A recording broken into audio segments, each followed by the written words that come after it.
Sword Art Online Lost Song is the newest RPG in the anime video game series for the PS4 and the PS Vita, at least here in North America.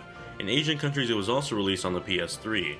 This newly localized North American version has some newly improved English subtitles that have been improved upon from the English subtitles in the Asian versions. Sadly, there isn't an English dub option, so for those of you that like SAO in English dub like myself, you guys will just need to stick with subtitles. The game takes place in an alternative ALO universe within the same universe as the previous game entries like Hollow Fragment and Infinity Moment. In terms of the plotline, Lost Song takes place after the Fairy Dance arc, or the second half of SAO1. ALO gets a new update adding a ton of new quests and floating islands around the world tree for you to explore. Kirito and his group of friends enter the hub world of this new update to learn about a new guild called the Shamrock. The Shamrock Guild is one of the biggest guilds in ALO, and is led by this famous VR idol who goes by the name of Seven, but in the real world she's a young MIT graduate student named Dr. Rainbow who's researching the future of the internet. The Shamrock Guild is in a rush to finish this new content in ALO before anyone else, and for some reason Kirito's group gets involved within the competition. It's rather strange as there really isn't too much of a reason for them to get involved at all. Cutscenes between characters are amusing at times with cheesy dialogue,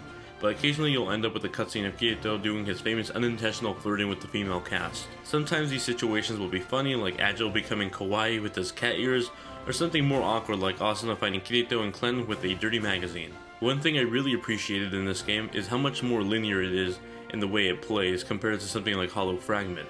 Objectives are clearly pointed out for you on a map, whereas in the previous entries I had no idea where the hell to go to complete a quest. It resulted in me having to look up guides and video walkthroughs online. Lost Song is a lot better at holding your hand throughout the story, in a good way. The combat is much improved from Hollow Fragment. For the first time in the game series you're able to fly around ALO fighting enemies in the sky or on the ground, and it's a lot of fun. There's an altitude limit for flying for the first half of the game though. The button placement and the overall responsiveness is so much improved from the previous games.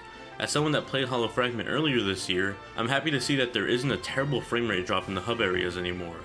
This time around you're able to use magic along with weapon-based moves to add a little more diversity to your combat. While in dungeons you're not able to fly, so combat is kept on the ground, but exploring the multiple floors of treasures and different secrets can be fun at times.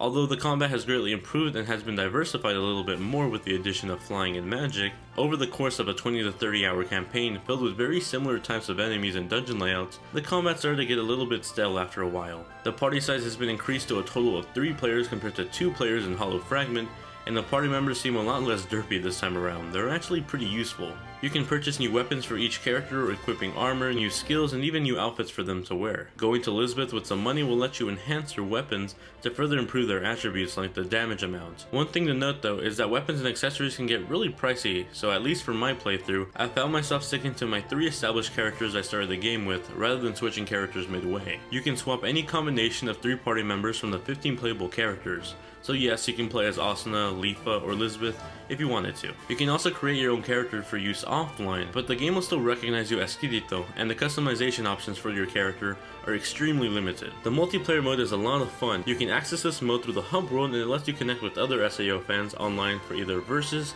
or online co-op. While the CPU party members are better this time around, having actual human players to help you take down a giant monster or just to go to PvP matches is a lot more fun. Besides the online co-op mode for quests, you can set up PvP matches between duels and feuds.